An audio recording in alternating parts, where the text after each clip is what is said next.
So, welcome back, Christian. This is episode 2 of our podcast series. In this episode, what we're going to be looking at is technology and tools, and what tools NGOs lack, and what would help them most in their current search for good intelligence. Mm. So, if we just jump in straight to question one, you have some experience with case management systems, dashboards, and visualization tools for intelligence. Beyond these, what do you feel are the single biggest technology gaps you've seen in NGOs? And if filled, how could it dramatically improve their ability to disrupt those illicit networks that you work in? Yeah, so it's a really good question, and one that has plagued the NGO world for some time, I think. I mean, I think you can put it in two pots. There's specific software, and then there's the sort of internal human resource capability to use and operate that specific software. I think NGOs, as we've discussed before, have a huge amount of disparate, scattered data. So they'll have, field reports in a folder, research in another folder, financial records elsewhere. They'll have some sort of vague types of intelligence somewhere else. So I think the biggest tool that NGOs could use would be some sort of unified ecosystem. So all of the information that they have can be, analysed, visualised, evaluated, etc. I think one of the big issues I have seen in the NGO world, which still exists today, is perhaps their reliance on some sort of very significantly powerful intelligence analysis and intelligence visualization tools like IBase, I2 systems, where I get the impression that perhaps these systems have been provided to them or sold to them as some sort of panacea for their intelligence information processing problems that they experience. And obviously that's not the case. You and I know, as do lots of other people, that you need to be fairly skilled, you need to have sufficient training and understand what you're doing with lots of these intelligence specific software packages. So the recommendation should be that NGOs use some sort of easy to use, friendly graphical user interface type intelligence ecosystem, which allows them to get all of these disparate data points together without any sophisticated training or resource requirements, and allows them to manage their investigations and look at their intelligence picture from a broader perspective. Okay, excellent. Yeah, and I think that leads on to the next question. When you look at these advanced intelligence tools, that there's this steep learning curve, which comes at a high cost, or the abstraction, as it were, of taking people away from what they're doing on a daily basis.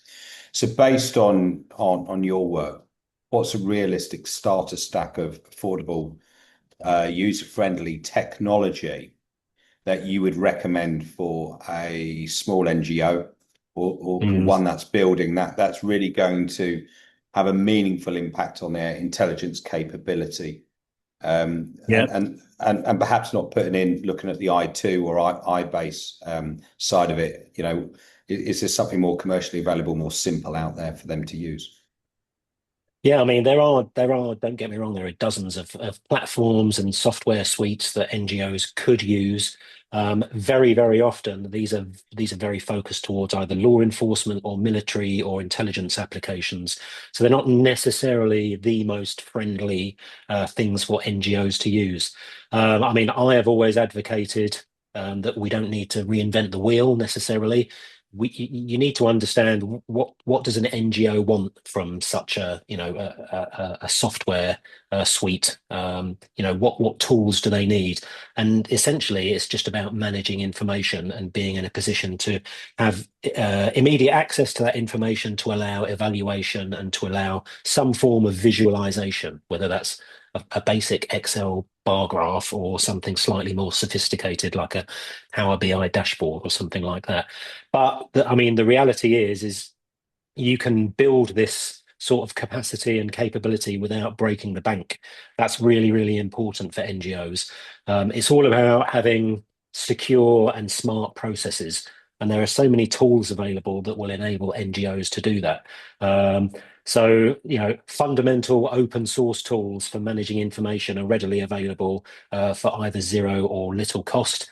And then if you look at, secure cloud-based storage systems, which allow things like restricted access. They maintain some sort of digital evidential integrity by virtue of their security.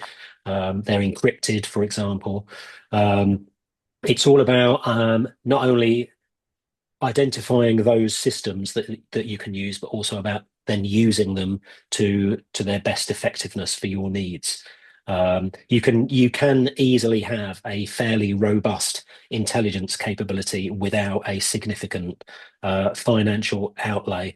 One of the projects that I'm most proud of was developing some intelligence capacity in a Central African country on behalf of an NGO, and that not only did that sort of activity adhere to those very high UK regulation of Investigatory Powers Act standards that we spoke about in the last podcast, but it was also based on a very, very simplistic but very, very secure model of intelligence collection, intelligence processing, evaluation, and storage, exactly like I've described, without breaking the bank, using some very simple, generally openly available tools that were either free or didn't cost too much money and didn't require sort of significant investment or input into training staff or anything like that. So it can be done, absolutely. Okay, excellent. Thanks for that. And I think you touched on a point there around cyber security. And with the advances in technology, AI, and the accumulation of masses of data, especially personal information, it's people's top of their priority. And if you're looking at data breaches and information, and data breaches are useful within the intelligence world, obviously we don't want to become one of the victims and using our own data against us. You're working conservation on the NGOs and looking at establish some of these security protocols. We can establish those from a physical perspective, from the gathering of data. But looking at using virtual machines, and other technology, how prevalent is it? The understanding of digital security amongst NGOs, with the people that are on the ground, and what specific tools or training would you look at prioritizing to protect them from becoming those targets themselves? Yeah, I mean, generally, the bigger, more established NGOs have, a significant cybersecurity awareness. They've got very developed and very capable IT departments, for example, and they implement regular training for their staff and that sort of thing. The danger my experience is that the danger comes for some of those smaller NGOs, or NGOs who are explicitly involved in consciously gathering information about criminality. So in the conservation world, about wildlife traffickers, for example, and their experience and awareness of cybersecurity is fairly low. So things like some of the fundamental cybersecurity things around establishing secure communications, not sending sensitive information through unencrypted emails, for example, is something very basic. Recognition of the fact that their research online will be leaving a digital footprint, and methodology in how to hide that digital footprint so that it doesn't lead back to them. You mentioned the use of virtual machines. That's a really easy solution to assist in secure comms, for open source intelligence investigations, for secure storage, for example, things like that. These are all tools that are available, once again, not necessarily hugely expensive, available for NGOs to maintain that level of digital security. There are practices that are undertaken, particularly around individual staff members' awareness of cybersecurity that are very, very prevalent. So storing sensitive information on their own devices, or communicating using their own devices, using, with sensitive information, storing information on unencrypted hard drives that are left unattended, that sort of thing. The fundamental principle of, several layers of security, which might be physical security and digital security, is not something that is firmly embedded in people's minds necessarily. I mean, a good option. One experience I've had at one particular NGO was that we conducted something similar to like a digital cybersecurity assessment or check, a health check, for example, which allowed us very, very quickly to identify some really basic vulnerabilities and put some very, very basic processes in place to make sure that not only the staff were protected, the information and data was protected, and the long term, the reputation of the organisation was protected. Because, come a data breach, then that's not a particularly good aesthetic for an NGO. It's all the more pertinent when you consider the ever increasing number of jurisdictions where NGOs operate, by putting into place, quite stringent data protection and data processing legislation. We're very used to it in Europe, for example, but there are lots of countries where it didn't necessarily exist to any extent. And that's all changing now. We're getting cybersecurity and data protection legislation coming into many countries where NGOs operate. And you have to remember, NGOs operate multi-jurisdictionally as well. So you have to make sure that those digital security processes you have in place are relevant for all of your areas of operations. Excellent. So, you're talking about processes here, and something you were talking about was embedded behaviors or embedded security behaviors. And I think it's a very interesting, subject, because we talk about all these systems and tools and protective measures that are in place. However, if the organisation or the personnel don't follow those processes, it's very little point. And I suppose an analogy is, it's like having the best locks on a door, but you just still leave the door unlocked. Yeah. When you go out, and that's a very simple way of looking at it.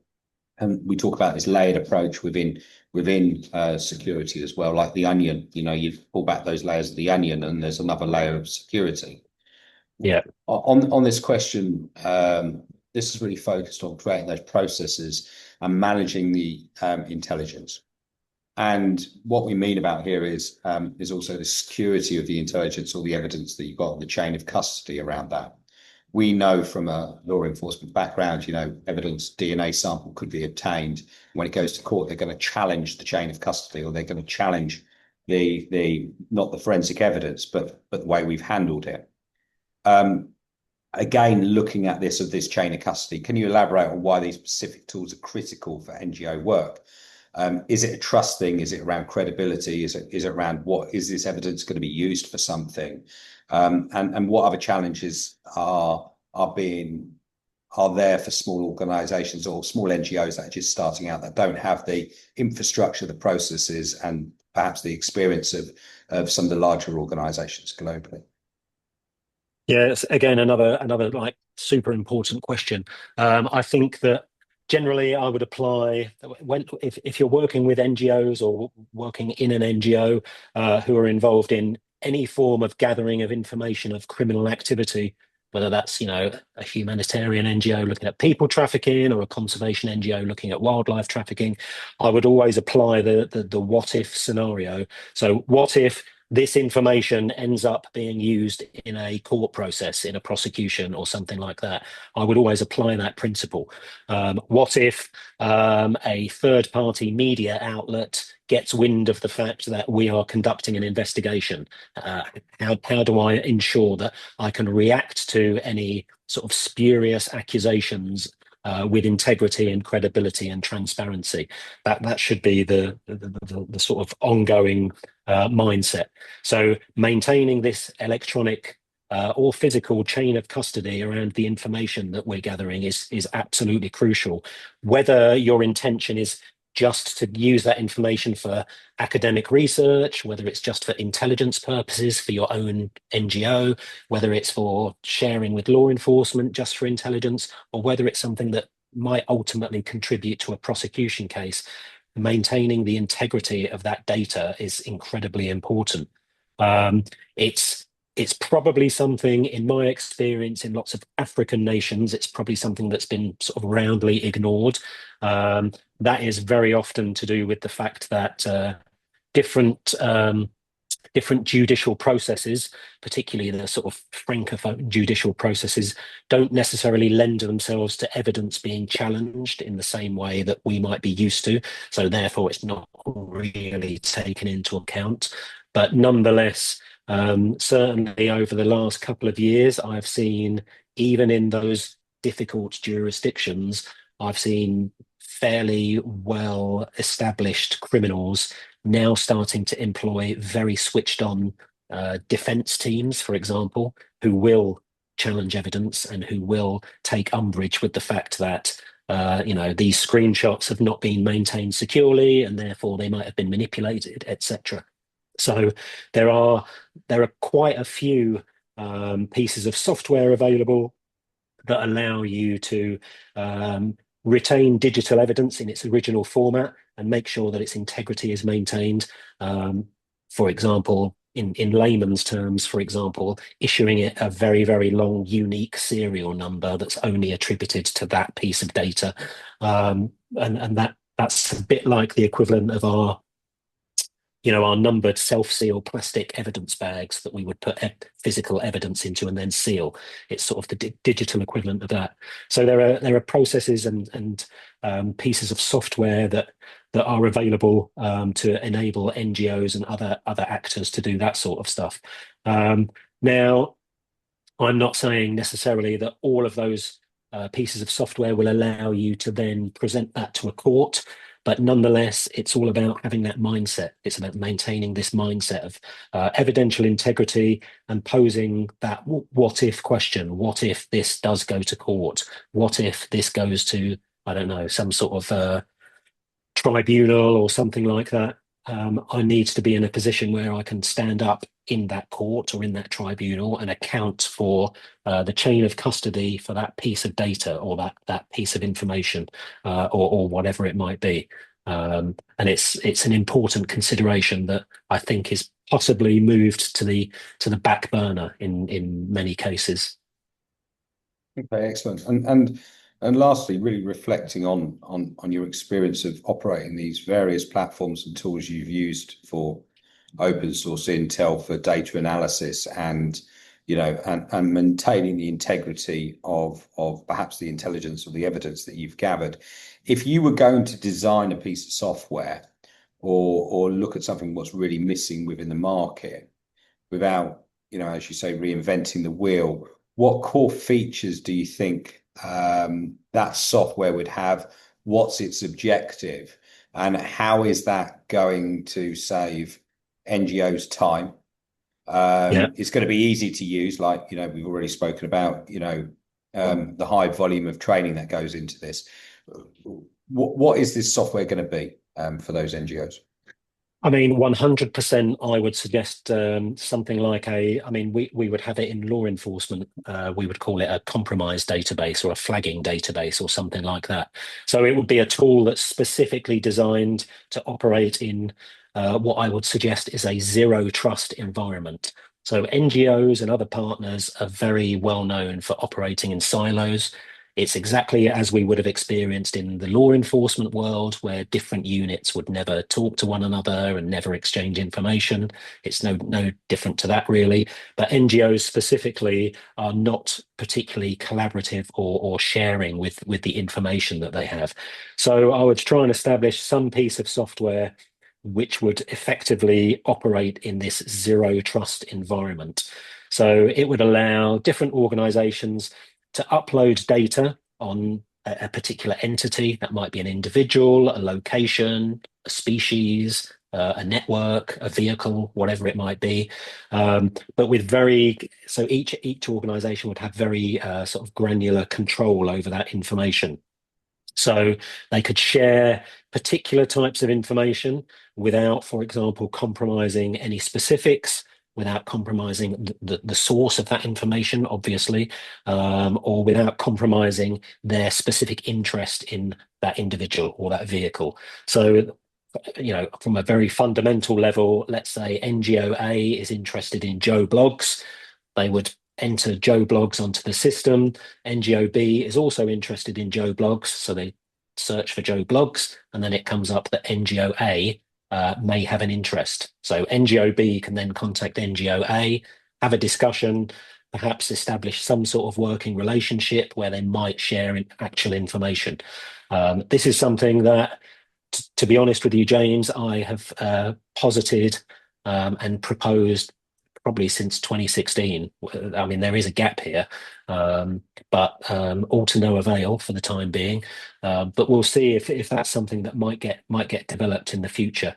And it's also intended to be some sort of a piece of software that potentially law enforcement agencies might have overarching access to as well. So they would be in a position also to understand whether or not there are any compromises or potential compromises with their investigations, and avoid, duplicating work, avoid what we would have called back in the day a blue on blue situation where two friendly organizations are actually investigating one another, which has happened in the conservation NGO world on several occasions.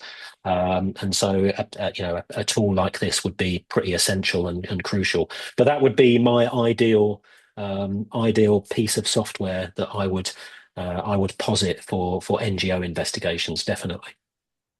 Okay, lovely. I appreciate your input on that, and I think that naturally leads on to episode 3, which is going to be on collaboration and the barriers and all those opportunities. And I think it's useful to just recap on what we've discussed here around the tools and technologies for NGOs. And I think some of the messaging that comes out here is there's a lot of fragmented data. There's a lot of data. It's out there. It's fragmented. It's not collected in a way. And I think there's a way to aggregate that data or bring it in. I think some of the challenges that exist for NGOs is the capacity and capability in these tools.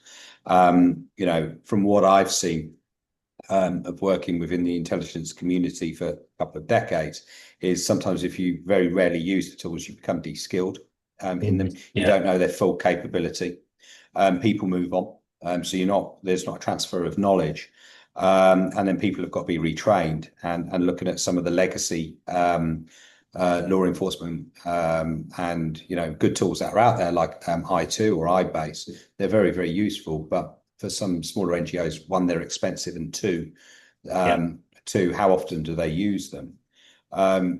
Another important point you made was around visualization of data. We can have all this data, information, intelligence, but how actionable is it?